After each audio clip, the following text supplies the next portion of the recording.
আলো তুমি ছড়িয়ে দিতে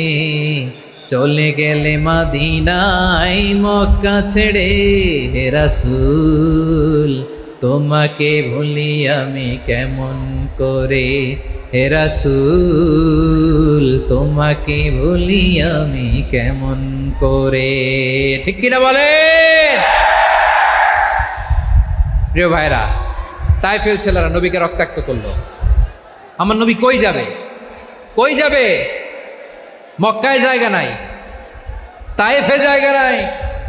তায়েফ থেকে ভারাক্রান্ত মন নিয়ে আমার নবী মক্কায় ফিরে আসলেন বিশ্ব নবী মক্কায় ঢুকতে পারেন না মক্কার মরুভূমির দিকে তাকিয়ে উপত্যকার দিকে তাকিয়ে বিশ্বনবী ধা করে কাঁদেন ঝরঝর করে নবীর চেহারা মোবারক থেকে চোখের পানিগুলো বেয়ে বেয়ে পড়ে আমার জন্মস্থান আমার শৈশব কৈশোর যৌবন কেটেছে এই মক্কায় আমার এলাকায় আমি ঢুকতে পারি না বিশ্বনবী মক্কার অনতি দূরে দাঁড়িয়ে জায়েদকে পাঠালেন জায়েদ যাও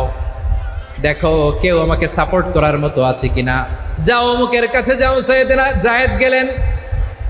তারাও প্রত্যাখ্যান করে ফিরিয়ে দেয় বিশ্বনবী বললেন যাও অমুক লোকের কাছে যাও তিনিও প্রত্যাখ্যান করে ফিরিয়ে দিলেন কেউ বিশ্বনবীকে আশ্রয় দিতে রাজি হয় না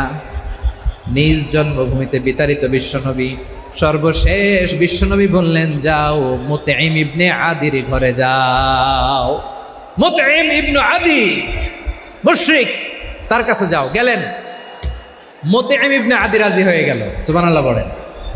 দেখেন অনেক বিপদের সময়ও আমি নিজে সাক্ষী সামাজিকভাবে রাজনৈতিকভাবে কত ঝঞ্ঝা কত ষড়যন্ত্র কত কনস্পাইরেসি পাড়ি দিয়ে আমাদেরকে সামনে এগিয়ে যেতে হয় এই শত্রুদের ভেতরেও একজনকে দাঁড় করিয়ে দেয় যে আল্লাহর কোরআনের জন্য রেডি হয়ে যায় পড়েন সুবহানাল্লাহ মুতঈম ইবনে আদি আল্লাহ তার মনকে নরম করে দিলেন মুতঈম বলে মুহাম্মদ আমি তোমাকে আশ্রয় দিব তার দুই ছেলেকে পাঠালেন যাও খোলা তলোয়ার নিয়ে স্কট দিয়ে গার্ড অফ অনার দিয়ে মুহাম্মদকে মক্কায় ঢুকাও আর বলো আমি আমান দেব আমান কি দিব আমান মানে সিকিউরিটি নিরাপত্তা সিকিউরিটি ছাড়া আমান দেওয়া ছাড়া কেউ থাকতে পারতো না মক্কায় দুই ছেলে বিষ্ণু ইসা ইসলামকে নিয়ে আসলো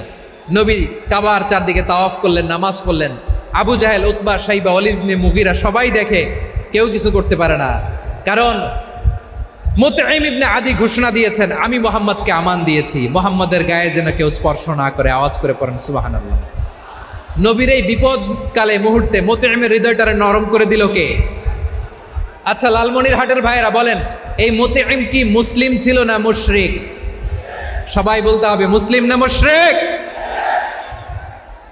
তাহলে মুশরিকের কাছ থেকে নবী পলিটিক্যাল অ্যাসাইলাম আধুনিক রাষ্ট্রবিজ্ঞানের ভাষায় পলিটিক্যাল অ্যাসাইলাম যেটাকে বলে রাজনৈতিক